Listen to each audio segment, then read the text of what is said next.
And with that, we're going to bring on friend of the program, Chris Phillips, to the show. Chris, how are you doing today, my friend? What's going on, guys? I'm doing well. What a weekend of baseball. What a day of baseball yesterday. I thought for a second there that game was never going to end. But electric, man. It's hard to put into words what we watched yesterday. I think you guys nailed it with a great game that unfortunately was taken over by the umpires in a lot of different instances. But yeah, man, Florida continues to feel like the team of destiny. You know what I mean? Just continue to find ways to get in. And you guys would have gotten a good laugh in because I had some folks sitting next to me yesterday that I'm telling you the entire game, obviously pulling for Clemson, entire game, all I heard was SEC bias this, Clemson is better in every facet that, Florida should have never been in. They should have been in this position. And I'm just kind of sitting there, you know, I'm obviously the SEC guy. Like, I'm just going to take it. Like, I have no interest in having a spat back and forth. But you were wearing very neutral colors yesterday. You weren't wearing an SEC. Did you wear a hat? They knew I was SEC unfiltered. So we had the little placards down there on the table. Like, we had conversation throughout the game. They were sitting literally right next to me. So they knew who I was. So it was friendly convo, but it was quite entertaining. You should have had that Kendrick Lamar. You should have had that Kendrick Lamar song on your phone, man. They not like us. Just play that and start like dancing a little bit in the stadium. Yeah, I mean, what I wanted to say, and again, you pick and choose your battles, right, is SEC bias, sure. But I mean, when you win as many College World Series and go to as many finals as the SEC has, I think you kind of earn the benefit of the doubt and the bias. And we're seeing it with Florida. I mean, again, I think what this is highlighting more so, guys, the run we're seeing is that, you know, for whatever reason, just how severely Florida underachieved during the regular season. Because here's the thing, guys, like what people will say is like Florida is hot, and they are. They're red hot, but not everybody's capable of getting this hot. Like Florida was, because they are immensely loaded with talent, and it's finally all clicking and coming to fruition and everything. So, I mean, dude, listen, to go into Doug Kingsmore, a place that was electric, a place that was rocking, to go in there and just the clean sweep, that was wildly impressive, man. And I thought early on, honestly, after the Jack Caglione, the Rocky first base antics that went down, the collision, whatever it was, the way Doug Kingsmore got lit up, I thought maybe Clemson, okay, they got the momentum, they're going to run with things, but it's just like Florida continued to punch back every time they ran into adversity. So you got to give the Gators a lot of credit, man, but that's a baseball game. That's probably the craziest baseball game I've ever seen in person. I mean, that game had everything in it. Yeah. They let Florida in the club, and now they're acting crazy up in there. Well, they're still pitching to Jack Caglione. Tequila shots. Florida got into the club, and they were like, "How much time do we have to drink? Hey, let's do some shots." Here's my thing, and maybe this is speaking from that SEC privilege spot, and I don't mean to, but like, would you have? And I think College of Charleston should have been in. That does not mean I think Florida shouldn't have. Those two things can both be true and stand alone. But people that didn't want Florida in, would you have rather made a point and had some mid-major team get in that probably would have went 2-Q in the regionals? Like, would that have made your point more so? Or would you rather give the opportunity to a team that, listen, the record was not great. They underachieved at every turn, but they had the number one strength of schedule and, you know, grinded through an SEC slate. Like, I'd rather give that team the opportunity, guys. Like, I want the 8 best teams in Omaha. You know what I mean? So whoever those are, let them rise to the occasion. But, like, what are we talking about? Like, you'd rather, like, let's not pretend that, like, the mid-major level and the schedule they're playing is the same as what Florida went through. Like let's not do that. You know what I mean? So, anyways, I think you can make the case some other teams should have been in. That's a whole different conversation for the day. But also Florida should have been in, was the way I felt on Selection Day. But, I mean, again, man, give the Gators credit. They're making the most of it, and to come from down in the losers bracket in Stillwater all the way to Omaha is just, you couldn't have scripted it any better. Yeah, no, running on a 4-game win streak right now. Gators, I think, put it all out there yesterday with all the pitching and everything else that they did. I felt like Sully was probably managing that game to win that one. I think if they would have probably had to go today, that would have been a tough battle for the Gators. Chris, your perspective. It's now June 10th, 2024. Jack Caglione is a top 5 MLB draft pick. Why are teams still pitching to him?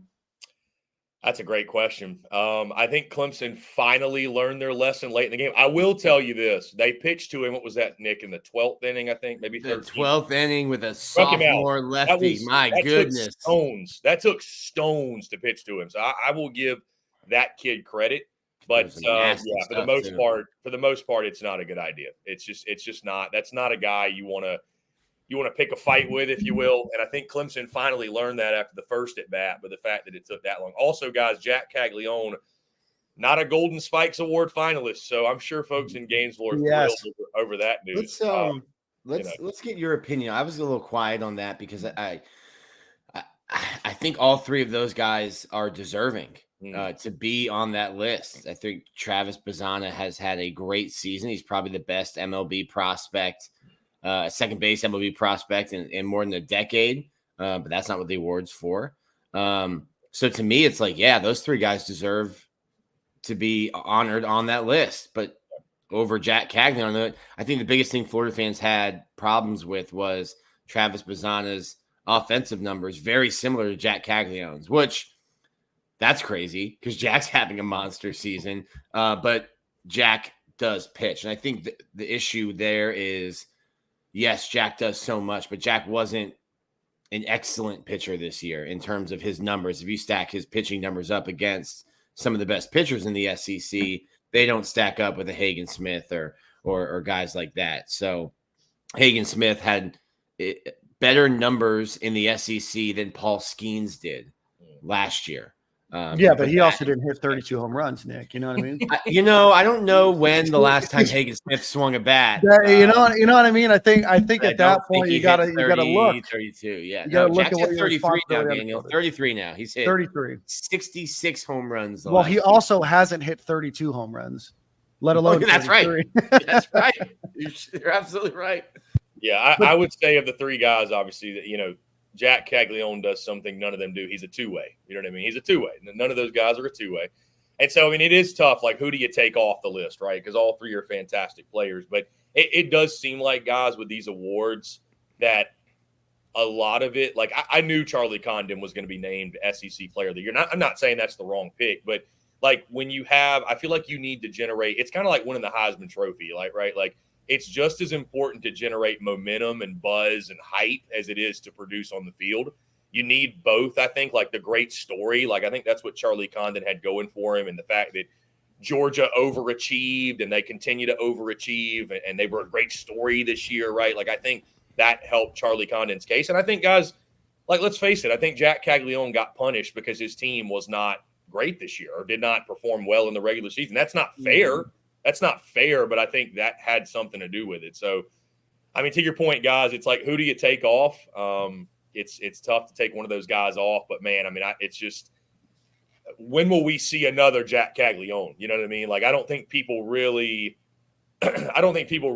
give enough credit to how tough it is to do what he's doing, which is be a two-way. Like, yeah, he wasn't Hagen Smith this year on the mound, but neither was anybody else. You know what I mean? He was a really solid Sunday guy. And I mean, even yesterday, guys, did he pitch great against Clemson? I don't know that he was great, but I mean, in this offensive game, and you're pitching at a place like Doug Kingsmore where it's just like a bomb box, like, he didn't pitch bad. He gave Florida more than enough of a chance to win. So, like, there's nobody else in the country that could do that on a week in, week out basis and could swing it the way he does. So, yeah, that was questionable. Guys, by the way, going back to the Florida-Clemson game, I want to make sure, because I've been thinking about this since the end of the game yesterday, and I saw, Nick, you gave him his roses, but, man, I tell you what, Brandon Neely might be the MVP of that Super. And going back to the regional, too. I mean, that kid, to come back after throwing on Saturday, to come back a day later, and I know he gave up the 3-run home run, but, I mean, that is the definition of a guy pitching his guts out. And, like, you don't think Brandon Neely wants to go to Omaha, throws 120-something, 130 pitches in 2 days. I mean, that's crazy, man. So, Brandon Neely, kudos to that kid. Kevin O'Sullivan just said, I'm going to ride my horse till as long as I can. And, Florida's bullpen deserves a lot of credit, but Brandon Neely, man, that dude – I think we need to make sure that his name doesn't get lost in the shovel, because I thought he was the hero for Florida yesterday, honestly. Yeah, he threw 131 pitches in the Clemson regional. He also threw 141 pitches in the Stillwater regional. There was a moment yesterday where I was like, they're going to throw him till his arm falls off. Like they just kept back out there. They just kept sending him back out there. Yeah, Kevin O'Sullivan does not he gets arms to campus because he protects arms. Right. Florida has a bunch of injuries in the bullpen and we were talking about before the game, and I said Brandon Neely's going to be on the card today, and some people were like, "There's no way." He threw 59 pitches, and I was like, "If Florida is in a situation, a close the game out, punch your ticket to Omaha situation, 22 will be on the mound." They would like for it to be 3, but Jake Clemente starts getting a little wild in the 8th inning or in the 7th inning, and you had to bring Neely in. Asked him to get 6 outs. I was like, "This is stretching it." But that was Kevin O'Sullivan pushing all of his chips in, because the way that game plays out with how much Neely threw, like Neely's not available today. I can tell you that right now. There's no situation, not on the card. They don't even give him a jersey today. So that was Kevin O'Sullivan in Florida pushing their chips all in. It's like, hey, we have to win this game. And Brandon Neely, people were asking me, like, he's got 35 pitches. The game's getting close. When are they going to take him out? I'm like, when the game is over. They will take him out when the game's over. He was electric. I mean, that game again, man. That game, it had everything, man. We had, had a guy have his hat checked. We had a guy named Titsworth take the mound. I mean, with double zeros. Oh my we God. had double zeros. So this freshman runs out there. Double zeros. Last name is Titsworth, and his jersey number is 00. I was like, this kid. This is a game out of a movie, you know. Cam Canarella. So I was telling them, Cam Canarella's got a shoulder injury. Man. You were telling me that. So he's got a hurt wing. 2 outs. You've got a runner on second, so you're playing in. Ashton Wilson, who is the actual Walt Disney story that they might not even make the movie because it doesn't make any sense, hits a ball to the wall. He channels Willie Mays, runs up a stupid hill, catches the ball over his shoulder in a breadbasket while jumping into a wall to save their season. He's the guy that hits the 3-run homer. And if you saw on that catch, Nick, what's wild is I went back and watched it. Like, he didn't actually even make the catch in the glove. It was like in the palm, and then he brings his hand and grabs the ball. Like, it didn't, that was one of the best catches I've ever seen. That was. It is. Kevin O'Sullivan said the same. You had Eric Bakich going full WWE after getting tossed, pumping the crowd up. The place was electric. It's one of the games where no team deserves to lose that game. Yeah, Clemson deserves to lose. Okay. I'm glad, as from a writing standpoint, I'm glad that I covered the team that won, because I don't know that anyone's reading what I'm writing if that's Florida losing and we're getting ready to play a game here on Monday. But I wrote last night that was the best game I'd watched since I was an 8-year-old at Joe Robbie Stadium for Game 7 of the 97 World Series, which is an extra inning game with Edgar Renteria lining one up in the middle. Just flexing on everybody that he was there. He's flexing them gray hairs with the Joe Robbie Stadium quote. Silk, I know you have a question. I want to give a quick shout out to Jason Yulee real quick.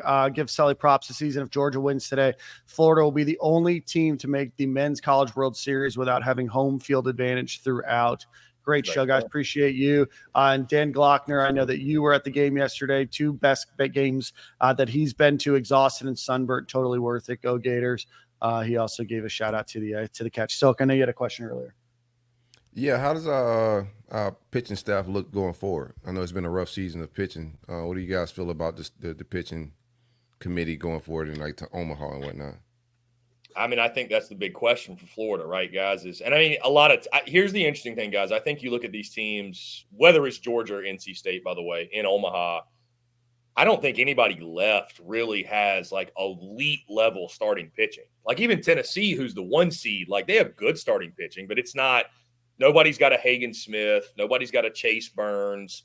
Nobody's got the kid from East Carolina whose name escapes me. Nobody's got that front line.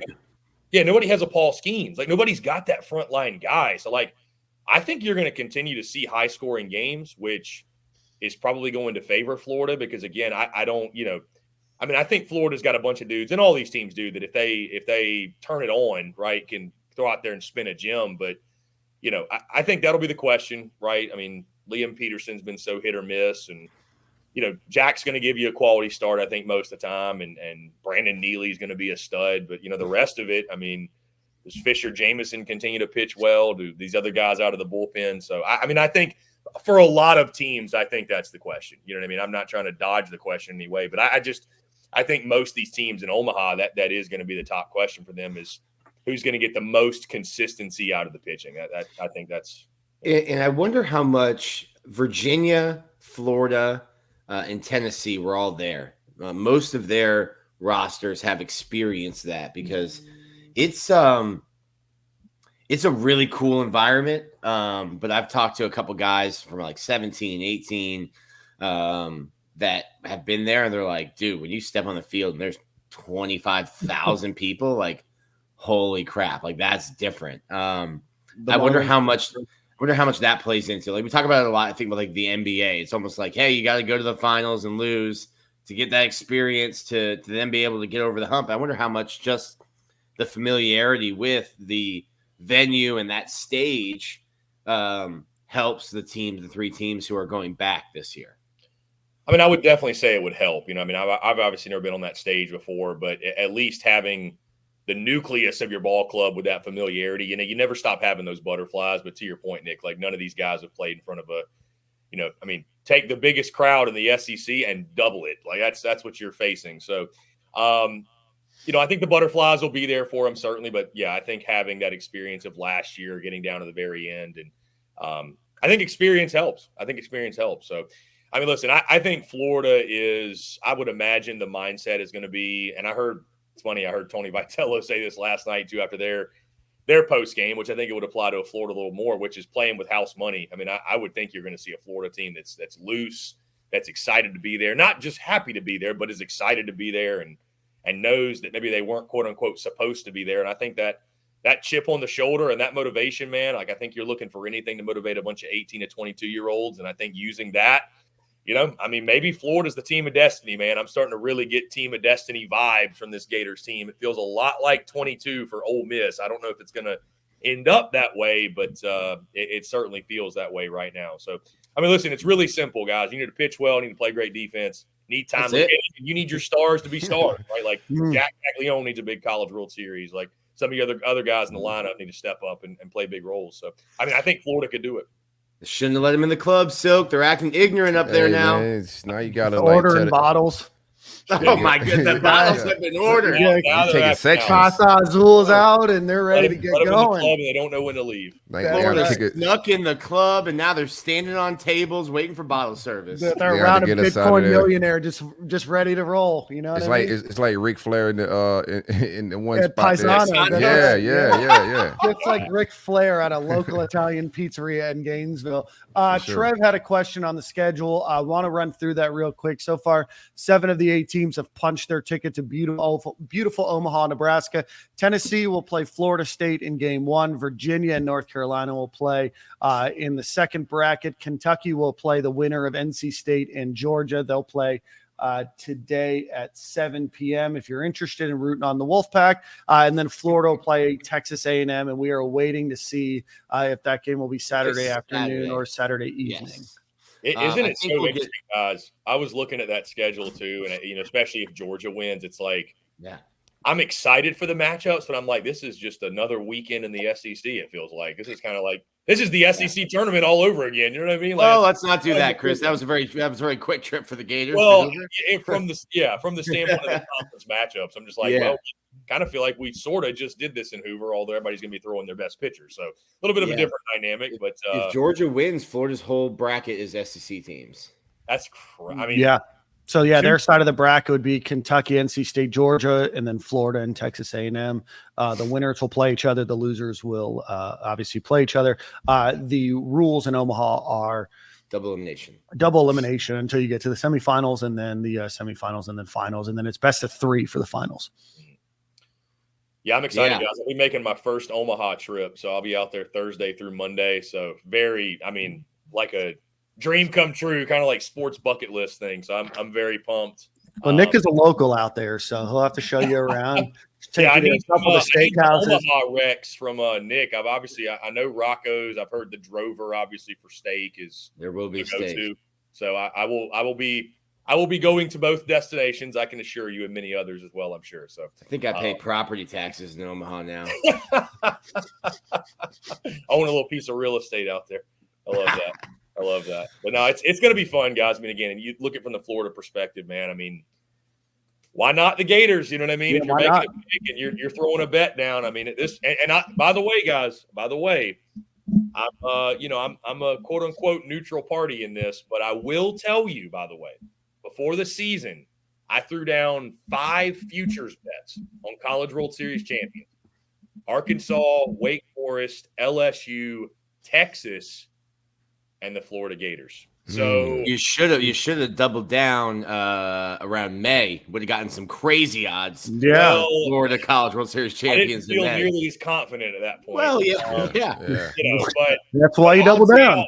The payout odds in May or April would have paid for a mortgage payment. Yeah, that's when we stopped covering it. Payout is still like $25 to win like a couple hundred. So okay, Chris, Chris, these guys allow me to talk baseball during baseball season for 5 to 10 minutes a week. Yeah. I was banned from talking baseball. Yes. In the middle of SEC for obvious reasons. We're done. We're not talking about the baseball game. It was not me and Dan. It was really more the fans. You and nobody wanted you to talk about it. Yeah, the fans was like, "Yo, stop Nick from talking about baseball because he's just talking us into a hole." And now we've got a couple hundred people watching. You know what I mean? So yeah, it's sometimes you get a call to the bullpen when needed, and here we are. You got to close. I say all that to say I will not be mad if Florida hoists that trophy and I cash a bet. That's all. I'm saying. That's all I'm saying. So. Yeah. Chris, we appreciate you coming on the show, my friend. I know that you've been on the show since you moved over to SEC Unfiltered, but why don't you give us a little plug of what SEC Unfiltered is doing? You guys have a lot of great coverage, a couple great analysts covering SEC Unfiltered if you're looking for a overall holistic SEC view. Yeah, Dan, Nick, Corey, it's always a pleasure, man. You guys do a great job with Stadium and Gale. And, SEC Unfiltered, man, we're all across social media, X, Facebook, Instagram, TikTok, wherever you get your content. YouTube, podcast. We're also live on the daily, partnered up with our friends over at Texas Sports Unfiltered. No, they're not under us. We're not under them. Just kind of a happy coincidence with the name, but they're a Texas Longhorns entity, and we brought SEC Unfiltered over to their platform for a daily live show, 4 to 5 p.m. Eastern, 3 to 4 Central. So we talk all things SEC, obviously, there, and it's myself. We got a couple other creators, Cole Thompson, Dave Shoemate, some of my right-hand guys that we chop it up every day. So it's a lot of fun, man. And like I said, we'll be at the College World Series this weekend and all throughout the week. And really excited, man. It's been a blast thus far. So, yeah, just check us out anywhere you get your content, man, SEC Unfiltered. Of course, our website as well, SECUnfiltered.com. But appreciate you guys having me, man. It's always a blast. Likewise. Thanks so much, Chris. We'll talk to you soon, my friend. See you in Omaha.